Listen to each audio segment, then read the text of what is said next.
Paz e bem, estamos aqui hoje com o nosso bate-papo católico, né? Continuando a história da igreja, vou falar sobre intercessão dos santos, né?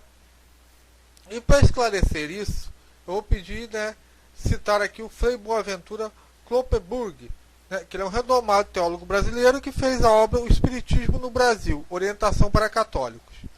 Então ele cita o seguinte: várias vezes nos objetam, né, nós os católicos, que nós evocamos os mortos quando rezamos aos santos. Mas isso não é verdade.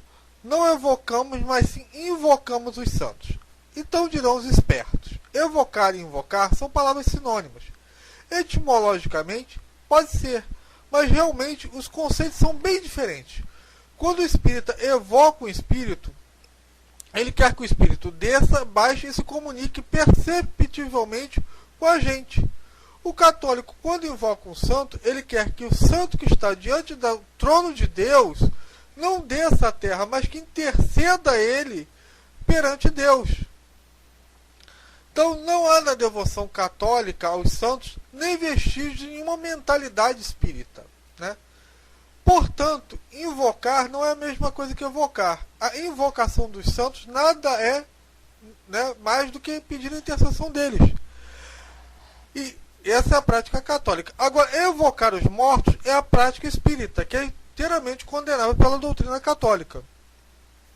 Quando o espírita ele faz evocação dos mortos, né, a necromancia, que é a base da crença espírita, eles acham que os falecidos podem perambular pelo mundo, atendendo completamente nossas exigências, né? Exigindo conselhos, fazendo psicografia, psicofania, evidências, entre outras firulas que eles têm lá, né? Então dá a sensação que o homem tem o poder de trazer os espíritos à Terra. Ora, isso quer dizer domesticar os espíritos divinos. Então o cara se acha Deus. Somente Deus pode fazer os espíritos virem à Terra, como é o caso do arcanjo Gabriel, que vem comunicar a Virgem Maria, ou Elias e Moisés, que aparecem, né, com Jesus lá no Monte Tabor. Aquilo é intervenção divina, é aquilo que acontece na realidade católica, né? Agora, né, o espírito evoca os mortos, querendo retirar deles verdades além túmulo, né, fazendo adivinhação. Ora, o que o espírita quer saber? Como é que é do outro lado? Ora, o católico não precisa fazer sessão espírita para saber como é que é o outro lado. Todo bom católico sabe como é o outro lado. É só perguntar a qualquer padre ou uma catequista. Ele vai te dizer como é que é o céu, né? E os espíritas fazem exatamente como Saul, né, quando recorreu lá a pitonisa, necromante lá, para saber o futuro. Entendeu? E o católico, como é que ele faz? Ele quer saber o futuro? Não, o bom católico ele fala: o nosso futuro a Deus pertence. A gente não tem essa preocupação com o que vai vir amanhã. Tanto é que a gente reza do Pai Nosso: o pão nosso de cada dia nos dá hoje, né? Então nós vivemos o hoje, a gente não, o futuro que se dane, né? Então essa é a diferença entre a necromancia praticada entre os espíritas e a intercessão dos santos, que a igreja condena, né? Toda a prática de magia e feitiçaria, isso está no Catecismo da Igreja Católica, é só ler no número 2117, que isso está mais do que explicado. E até porque, né, o próprio Espiritismo quer destruir o catolicismo.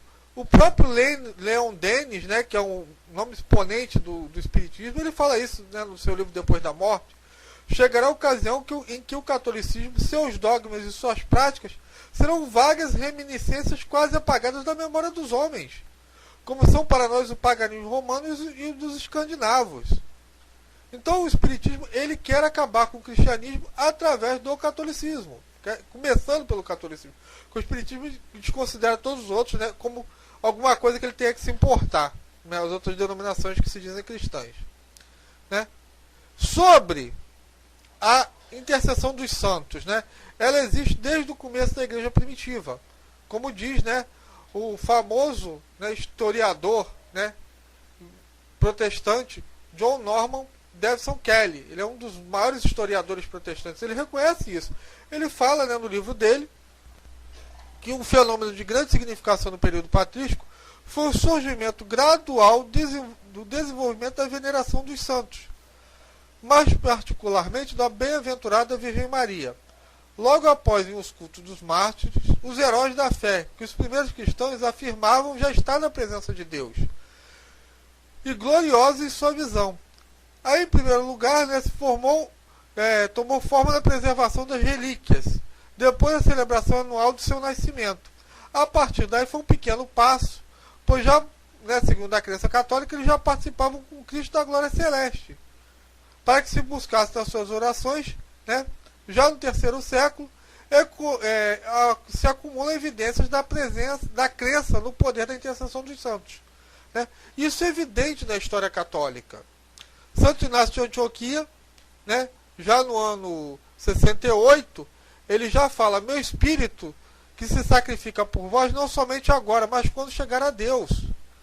São Clemente, que é considerado por Eusébio de Cesareia um incomparável mestre de filosofia, e para São Jerônimo foi o mais erudito dos padres da igreja, fala: deste modo, ele, o verdadeiro cristão, sempre puro para oração, ele também reza na sociedade dos anjos, como sendo já da classe dos anjos, e ele nunca está fora da sagrada proteção deles.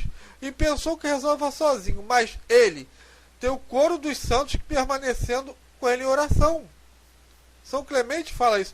Jesus também, no Monte das Oliveiras, teve um anjo que foi lá confortar ele, um anjo que intercedeu a oração dele até a Deus, como fala Apocalipse. Um anjo intercede por todas as orações diante de Deus. São Cirilo de Jerusalém, no ano 350.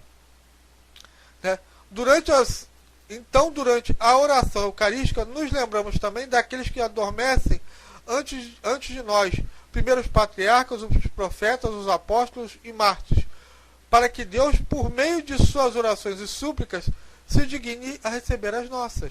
É igualzinho que tem na missa, gente. E se você for ler lá nos grafites do que pensavam os primeiros cristãos nas catacumbas, entre todas as outras inscrições, você vai ler lá: Paulo e Pedro, intercede por Vítor. Você também vai ver todas as imagens, os desenhos que tem lá nas catacumbas. Eu recomendo, aquilo é do primeiro século, do tempo dos apóstolos, que estavam lá. E, para finalizar, vou terminar com o pensamento do Anderson, David Anderson, que ele é ex-presbiteriano e hoje é catequista, escritor e palestrante. Ele fala assim: a antiga doutrina cristã da igreja também faz sentido da veneração dos santos e mártires. Eu aprendi que a doutrina católica sobre os santos é apenas um desenvolvimento desta doutrina bíblica do corpo de Cristo. Os católicos não adoram os santos, eles veneram Cristo em seus membros. Ao invocarmos sua intercessão, os católicos apenas confessam que Cristo está presente e operante em toda a sua igreja e no céu. Os protestantes frequentemente objetam que a veneração dos santos católicos diminui o ministério de Cristo, mas é o contrário. Eu entendi que são os protestantes que limitam o alcance da obra salvadora de Cristo, negando as implicações para a doutrina da igreja. Então, eu quero que você fique com esse pensamento. A gente vai terminar agora. Paz e bem para todo mundo e até a próxima.